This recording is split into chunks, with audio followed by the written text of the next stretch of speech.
Bonjour à tous et bienvenue sur ma chaîne YouTube. J'ai le plaisir de vous retrouver avec l'encyclopédie illustrée des minéraux, roches et fossiles. Donc paru aux éditions Artémis, que je remercie infiniment pour l'envoi. Ça va faire déjà 2-3 semaines que je l'ai. J'ai pris le temps de le lire. Je l'ai lu avec les enfants d'ailleurs parce que c'est un domaine qui les intéresse énormément. Parce que là, vous allez voir, on est vraiment sur une encyclopédie. On n'est pas sur une bible des vertus ou quoi ou qu'est-ce. Non, on va vraiment voir la conception de ces pierres faites par la nature en fait. D'où elles viennent, de quoi elles sont composées. Enfin, vous allez voir, c'est hyper intéressant. Donc il est de Carmen Martul Hernandez. Et figurez-vous que dedans, pourquoi je vous ai sorti ma pierre dinosaure, d'après vous? Parce que nous allons retrouver l'essence même des dinosaures, voilà. Petit aparté, donc je vous ai mis quelques pierres, mais j'arrive jamais à mettre mon téléphone, vous savez, comme ça, pour que vous puissiez voir les pierres. Mais en tous les cas, je vous ai fait de belles photos pour Instagram, avec un panel de mes pierres. Allez, c'est parti, on a une belle couverture, il est vraiment très très beau, c'est une grosse encyclopédie, regardez-moi ça. C'est vraiment un beau bébé à avoir dans sa bibliothèque. Alors il est au prix de 29,90 €. Vous pouvez déjà le retrouver en librairie puisqu'il est sorti ce mois-ci. Depuis les temps les plus reculés, l'humanité s'est intéressée aux minéraux et aux roches qui constituaient la matière première pour la fabrication d'armes, d'outils et de maisons, mais aussi un symbole de richesse et de pouvoir et de beaux ornements.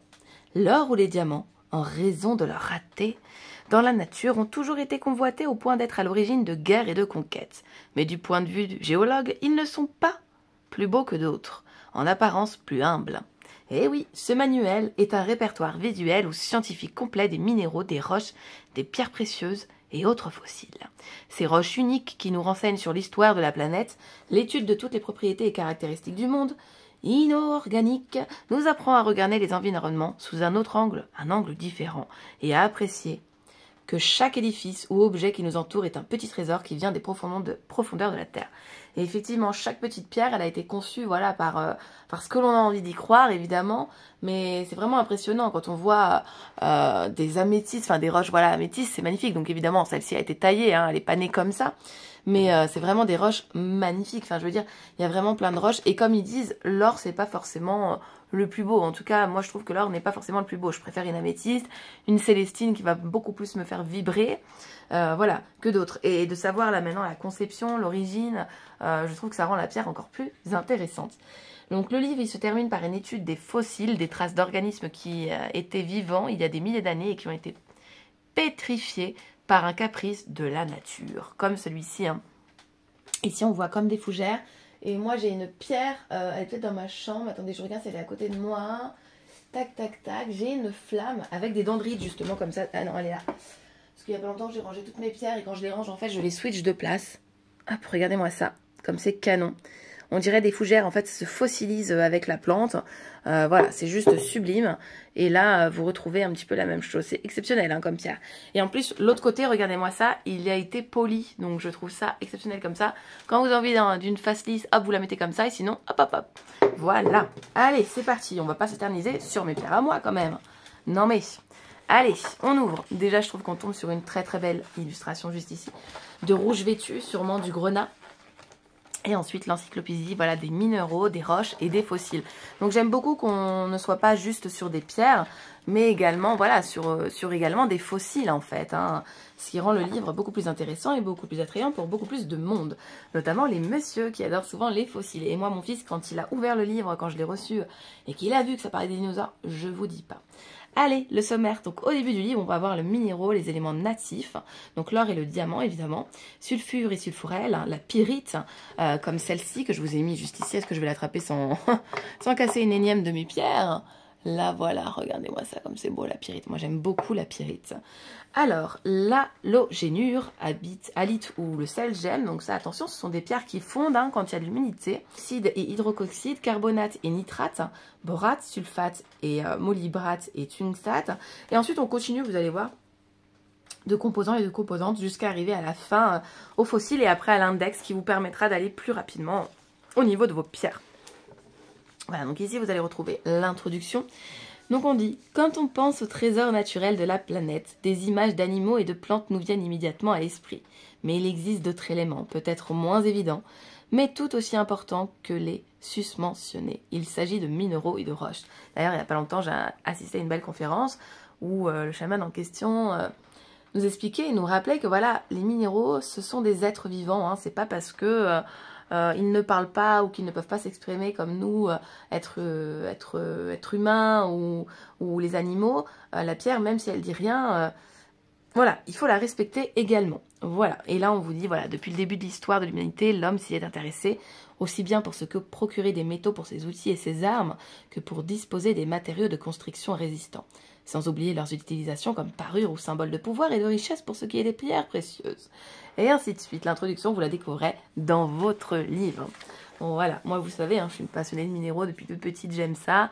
Et puis maintenant, j'achète aussi des belles pierres pour leur beauté parce qu'elles ont été façonnées. Mais j'aime aussi voilà, les morceaux bruts comme celui-ci qui n'a pas été retravaillé. Donc là, on est sur de la fluorite. Et en fait, quand vous la regardez à différentes lumières, au soleil ou autre, on peut apercevoir du vert. Enfin, c'est vraiment fascinant, moi, je trouve, les pierres. Comme là, on a un oursin fossilisé, donc regardez. C'est juste sublime, je trouve. Voilà, on a vraiment des belles pierres. Alors attention, quand vous les touchez, on met pas le doigt à la bouche, attention. Je précise parce que, voilà, ça peut être dangereux. Les pierres ne sont pas faites pour être consommées, évidemment. Donc là, on commence avec le chapitre des minéraux. La propriété des minéraux, donc vous allez voir la propriété physique, la propriété mécanique, optique et chimique. Voilà, donc là, on va évaluer avec la propriété chimique leur réaction à d'autres composants chimiques, comme la solubilité, et ainsi de suite. Là, vous voyez, vous allez avoir un petit rappel sur le système cristallin, donc c'est trop chouette. La structure cristalline, enfin moi j'ai trouvé ça vraiment intéressant de rentrer dans la forme vraiment du sujet qu'il a et la pierre en l'occurrence. Et je kiffe, quoi, voilà, je trouve en plus que le livre est trop beau. Et j'avais pas encore d'encyclopédie qui visait ce côté-là. J'avais, comme je vous dis, des encyclopédies dites encyclopédies, je dis bien entre guillemets, parce que pour moi, du coup, ça n'en est pas, mais plutôt des bibles au niveau des vertus. Et là, on a vraiment le début. Voilà, moi, je conseille d'avoir d'abord une bible comme celle-ci, une encyclopédie comme celle-ci, qui va nous dire, voilà, d'où vient cette pierre, voilà. Et nous montrer en plus des photos, donc je trouve ça génial.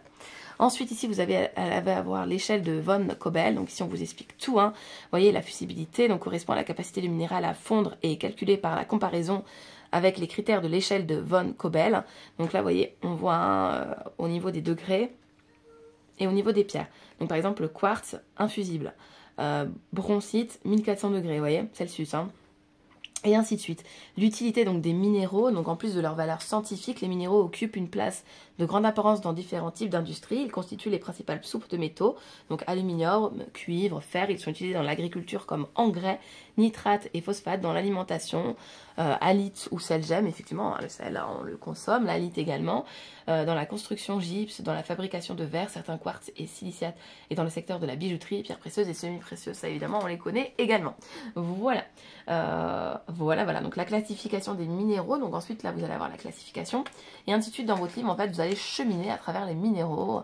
Là je trouve que d'ailleurs on pourrait croire, vous savez, les dragons de feu, là, les dragons lions en Asie, je trouve que ça ressemble à ça, cette pierre, je trouve qu'elle a cette forme.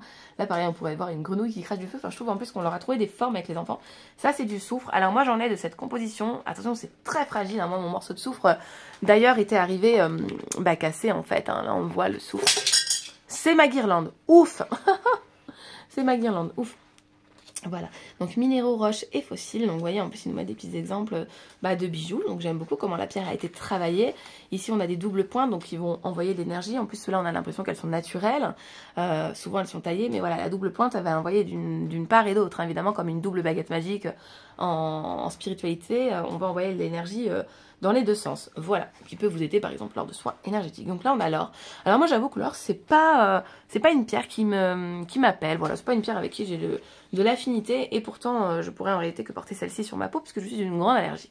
Mais voilà, les diamants, bon je trouve ça joli, mais voilà, j'ai pas tellement d'attrait là-dessus, c'est pas la partie qui m'a le plus intéressée. Ouais, je suis plus sulfure et sulfurel, voilà, apprendre ces pierres là, la pyrite, moi par exemple j'aime beaucoup. Qu'est-ce que j'ai d'autre? J'avais de la galène aussi à la maison. Les autres pierres, non, j'avais pas. L'argentite ou argentite, je ne connaissais pas. J'ai découvert du coup plein d'autres pierres, parce que souvent il y a des modes chez les vendeurs de pierres. On a un attrait pour une pierre et du coup tout le monde en a, et voilà, on en voit de partout. Ça j'en ai, c'est exceptionnel, c'est magnifique. Alors la mienne a été un petit peu travaillée parce qu'elle est multicolore et clairement c'est pas possible, mais elle est très jolie, elle est dans mon atelier d'ailleurs. Ça j'en ai également, je crois qu'on appelle ça du gypse également, les petites inclusions qu'on retrouve à l'intérieur. Et en fait ce qui est bien, ce que j'aime beaucoup, c'est qu'on va vous mettre la dureté, la densité, la production et l'abondance. En fait, par exemple, celle-ci, la plante landite, elle est rare. Donc, je trouve ça sympa en plus, parce que si vous en avez une, vous voyez, de vous dire, tiens, bah regardez, par exemple, j'ai une boulangerie, ce n'est pas une boulangerie, attention, et celle-ci, bah, elle est rare, voilà, elle est dans l'abondance rare. Donc ça, j'aime beaucoup, voilà. Et ensuite, encore de la pyrite qui forme comme une tarte de soleil, je trouve. J'adore. Un bracelet pyrite, enfin, il y a vraiment plein de choses. Ici, c'est un... Oh, je sais plus comment ça s'appelle, c'est fou, il y a des mots qui me sortent de la tête. Pas un orthocéra, c'est autre chose. Bref, je ne trouve pas et pourtant j'en ai. J'adore ça, je trouve ça trop beau. Je passe mon temps à en acheter d'ailleurs. Ça, une fois, je voulais m'en acheter, mais ça coûte une fortune. Mon Dieu, je crois que ça vient de Russie. Ici, on vous dit qu'elles viennent des États-Unis. Donc, c'est vrai que quand vous voulez faire venir des pierres de là-bas, bah, ça coûte très cher parce qu'il y a les importations, hein, les prix de l'importation. L'alite, donc, ou le sel gemme. Moi, j'en ai eu plusieurs fois. J'en ai eu notamment des très belles, mais malheureusement, elles ont fondu. Et elles ont abîmé des meubles, forcément. Donc, voilà, je n'habite pas au bon endroit. Ici, la fluorite, c'est juste magnifique. Vous voyez, hein, là, on vous dit en abondance, la fluorite, c'est très commun. Hein, on en trouve de partout maintenant. C'est pas une pierre qui est chère, hein, d'ailleurs. Si vous voyez une fluorite chère, fuyez. Parce que c'est pas une pierre qui vaut cher puisqu'elle n'est pas rare. Et plus la pierre est rare, évidemment, plus elle sera chère. Voilà. Donc, voilà comment se passe le courant de ce livre-ci. Vous voyez, on avance et on avance. Par exemple ici pour la pyrolusite, on vous dit le système il est terragonal, la couleur c'est noir fer, la trace c'est noir, l'éclat métallique ou terreux, donc ça c'est pas mal aussi de savoir la composante de la pierre, comme ça vous pouvez aller regarder chez vous qu'est-ce que vous avez, parce que des fois on a des pierres, et on ne sait pas forcément ce que c'est ou on ne sait plus, donc la durée 1 ou 2, la densité donc 4,7 à 5, autre s'appelle polyanite si elle forme des cristaux noirs, et l'abondance c'est une pierre qui est rare justement, voilà. Et on avance, j'avance un petit peu plus vite, donc le gypse exactement. Ça j'en ai, c'est très joli, joli. Et puis je trouve que c'est très énergétique, j'aime beaucoup. J'adore cette pierre, moi je l'appelais la pierre de sang de dragon. Et ici donc on l'appelle la varicite. Voilà, donc c'est vert à bleu vert, ça fait vraiment comme des petites écailles en fait d'œufs de dragon, comme dans les films, enfin c'est vraiment joli. Et on nous dit, voilà, comme la turquoise, on la confond avec la turquoise ou la jade. Mais on voit bien que c'est pas de la turquoise. Pour le coup là, sur cette photo, moi je trouve qu'on voit bien que c'est pas de la turquoise. Mais effectivement, ça peut être confondu. J'aime beaucoup aussi la lazulite. Ça aussi, j'aime beaucoup. J'en ai une petite pierre avec de l'azurite. Donc pas la lazulite, attention de l'azurite et des inclusions de malachite. J'en ai une toute petite. Voilà, ensuite la turquoise, donc là on a tout un panel. Pourquoi on a tout un panel? Parce que la turquoise, ça a été une pierre, en tout cas, où on a des restants dans l'histoire, où on sait que voilà, en Égypte, ça a été beaucoup utilisé, ça a été beaucoup travaillé dans les bijoux. Vous voyez, ici on vous met l'amulette de l'Égypte ancienne en forme de scarabée sculptée dans la turquoise, on les utilisait pour attirer la chance. D'ailleurs, moi j'ai des petites pierres en scarabée que j'avais eu chez Joyeux Noir. J'étais trop contente parce que, bon, notamment, je fais les soins énergétiques du scarabée d'or. Et c'est un symbole que j'aime beaucoup. Et du coup, je lui en demanderai une en turquoise. Voilà, qu'elle ne m'en fasse une spécialement en turquoise. Donc voilà. Et en fait, à chaque fois, pour chaque pierre, vous allez retrouver aussi un petit peu d'histoire.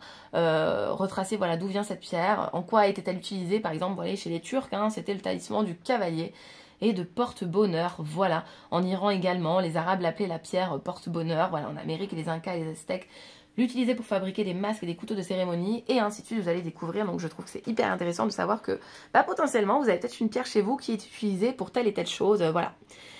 Et voilà, donc j'adore, moi j'adore, vous avez compris, hein, mon amour pour les pierres. Une des pierres aussi que j'aime énormément et qui pour le coup n'est pas du tout rare mais très commune, c'est la labradorite. J'adore ça, je dois en avoir une quinzaine, si ce n'est pas plus, donc même des petits morceaux, j'en fous de partout, j'adore ça, j'adore les reflets, j'adore la regarder.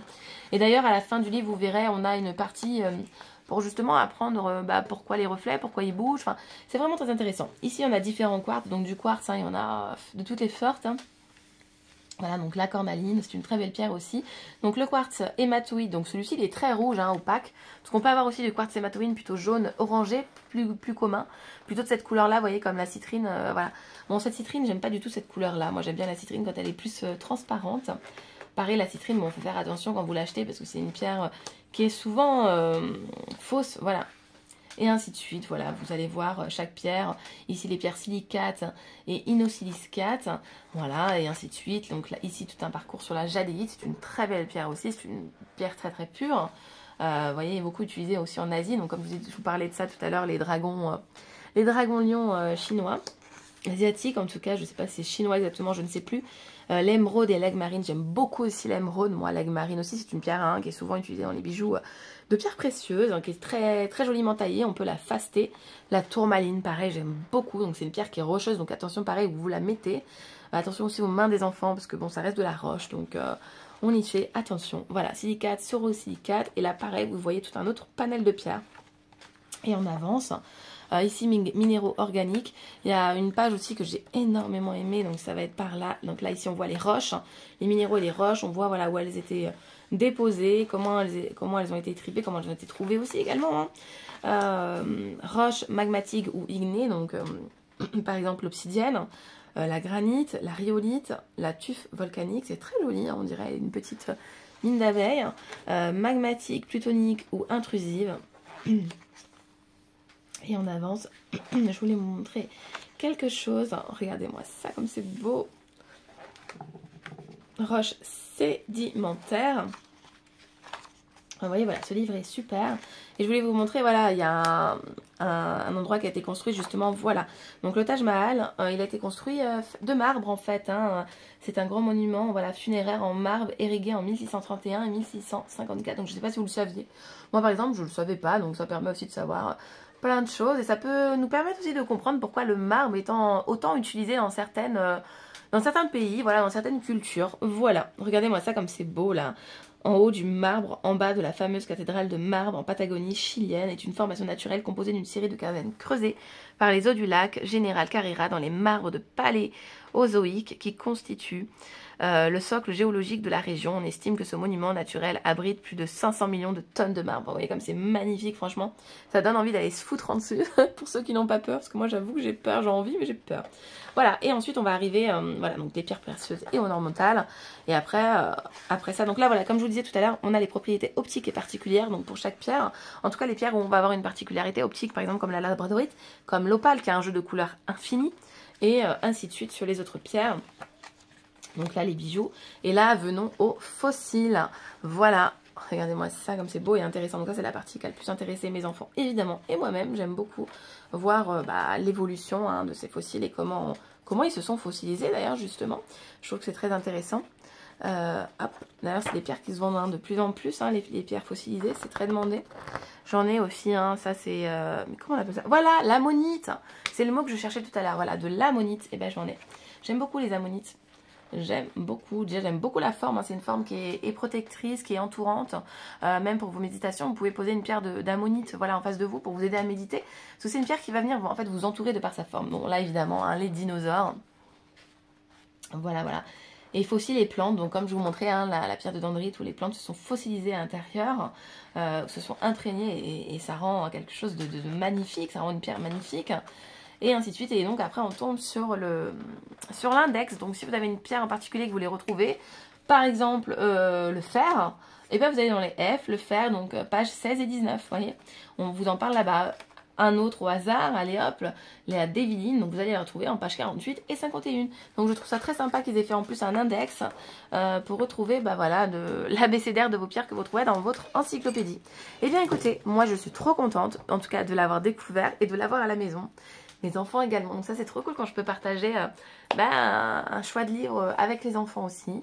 Et puis je vous fais des gros bisous, je vous invite à aller d'ailleurs découvrir les éditions Artémis.